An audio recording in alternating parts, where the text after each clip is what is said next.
Here I am in Westport, Washington, a coastal town near Aberdeen, Washington.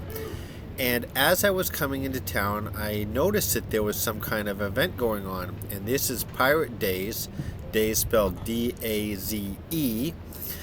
And I wanted to check it out before it got too busy.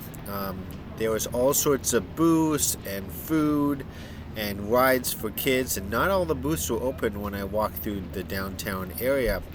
So here we go, downtown Westport, as well as Pirate Daze.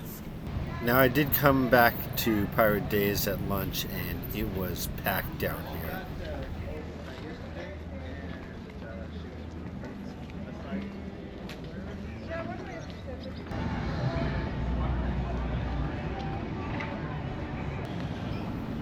I made it to the far end of the booth. Now there is a little section about a block away from here where they have a bunch of like bounce houses. So this is the last area of Pirate Daze. From here I continued to walk to the end of the downtown area.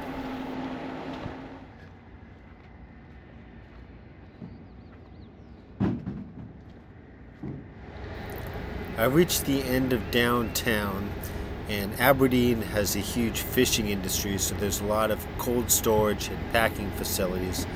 This is where I turned around and walked again along the waterfront and checked out some of the stuff that I missed while checking out Pirate Daze.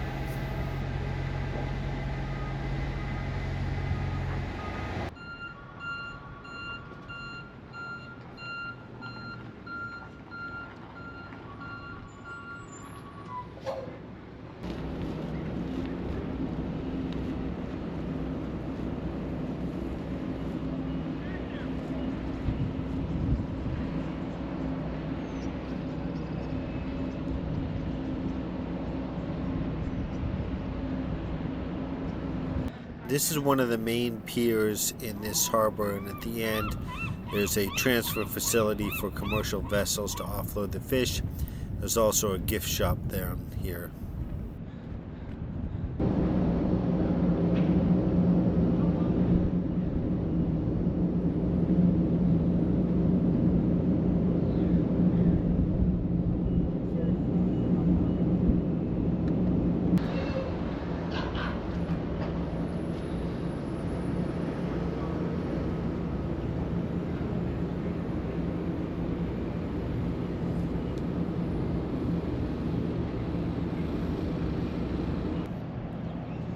Back on the waterfront path here, and here's more of the marina. I made it to the north end of downtown, and they have this little observation tower.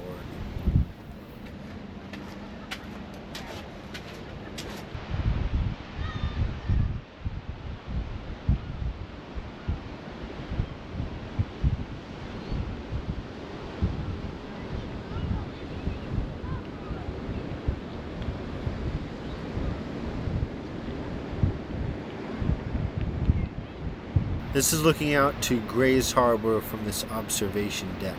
Grays Harbor is a massive harbor on the Washington coast. I did film a little bit of the north side of the harbor in my Central Washington coast video, but the Chehalis River flows into Grays Harbor and then it flows out into the Pacific Ocean.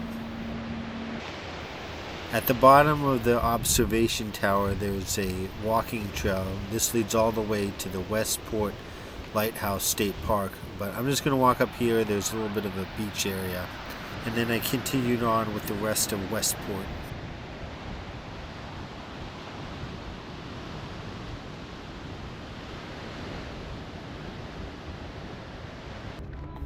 Alright, so I'm at Float 20 and the boardwalk. Now this boardwalk is unique and it's not connected with the downtown area, and you have to walk on this dock first to get to the boardwalk. Now the boardwalk is very narrow, and the boardwalk is a very popular spot to crab and fish. So it can be kind of hard to navigate the boardwalk. It's especially true when I was there because someone actually caught a small shark. It was probably 3 or 4 feet long. So I'm past the dock and I'm on the boardwalk. You can see how narrow it is. And it's basically built into the barrier that protects the marina.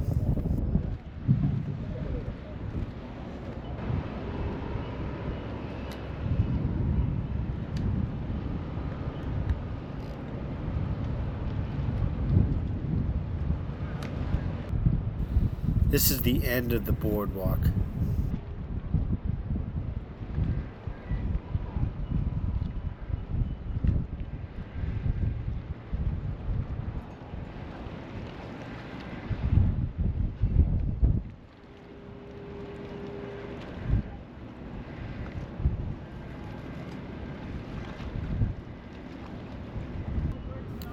Here's another shot of float 20 as I walk back.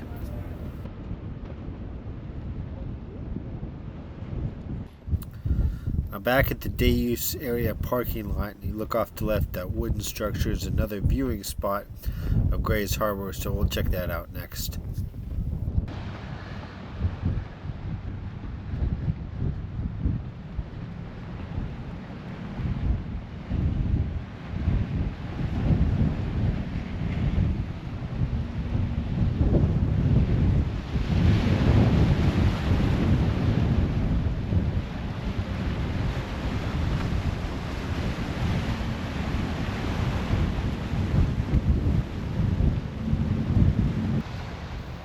This wrapped it up for the town of Westport. From here I headed over to the Westport Lighthouse State Park.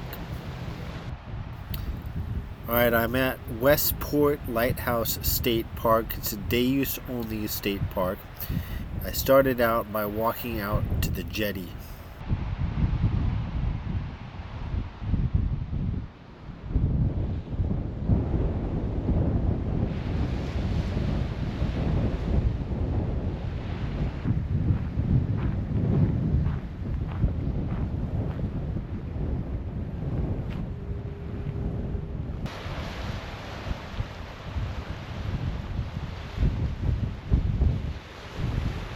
Here I go out onto the Westport jetty. Now, when it was originally constructed, it was several miles long, but some of the end is now under the water.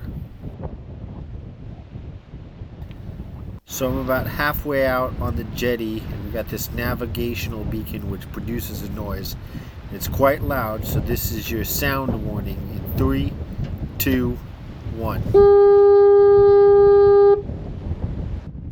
So this is looking back ashore from the navigational beacon. You can tell pretty far offshore. The problem out here is that there's not a lot of fill rocks, so it's kind of hard to navigate these large rocks.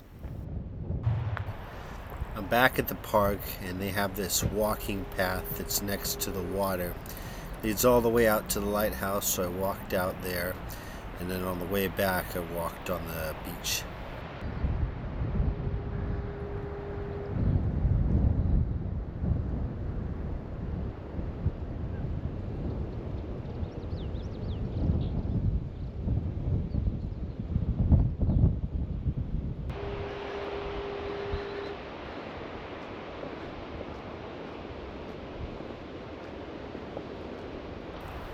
I'm at the edge of the park, and the path goes inland to the lighthouse. There is a beach access at this location.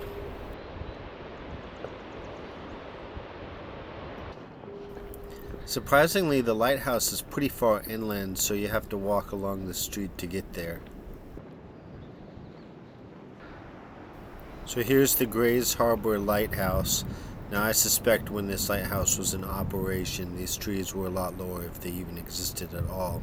The inside of the lighthouse is by tours only, and there are set times for the tours.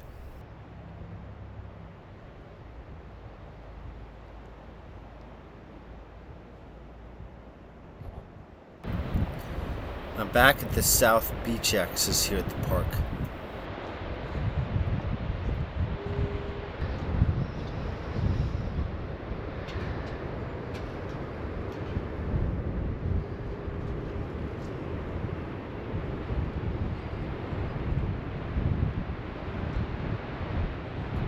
Alright, we're on the beach and we're looking south.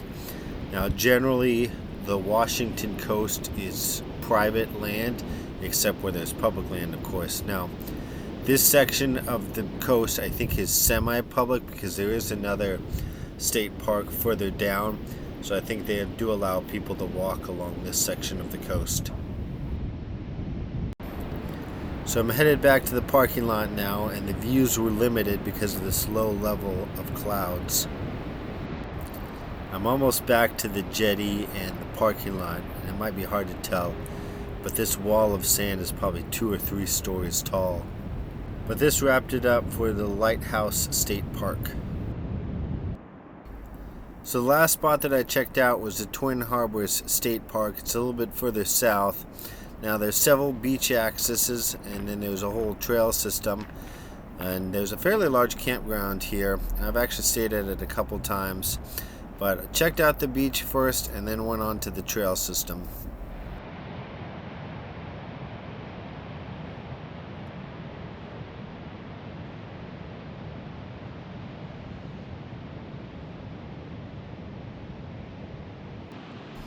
Sadly, it was pretty clouded in when I got here, and the tide was really far out, so I did walk all the way down to the water.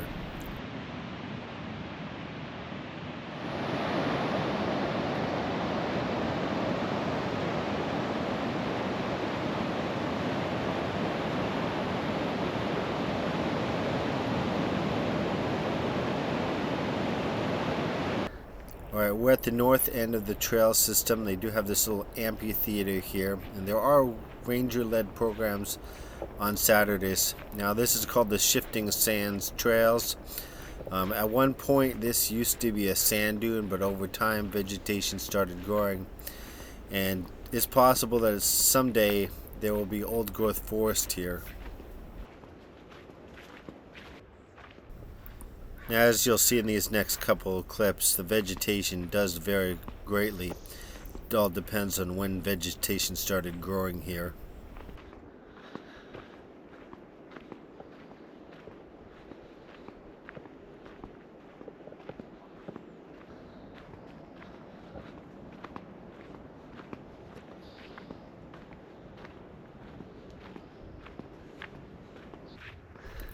Now there's tons of different loops and paths in this trail system.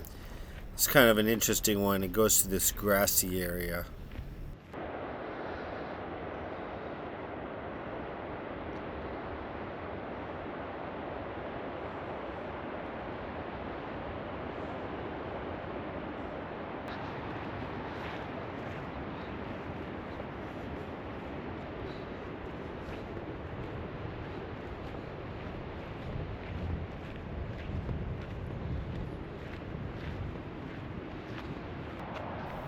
There's one last spot that I checked out at the Twin Harbors State Park, and this is the beach access at the south end of the park. They do allow people to drive on this section of the beach, but I would not recommend it unless you have four-wheel drive and you air down your tires. Well, unfortunately it was still fairly clouded over, so there wasn't much of a view, but this is going to wrap it up for the Westport area. I want to thank you for watching.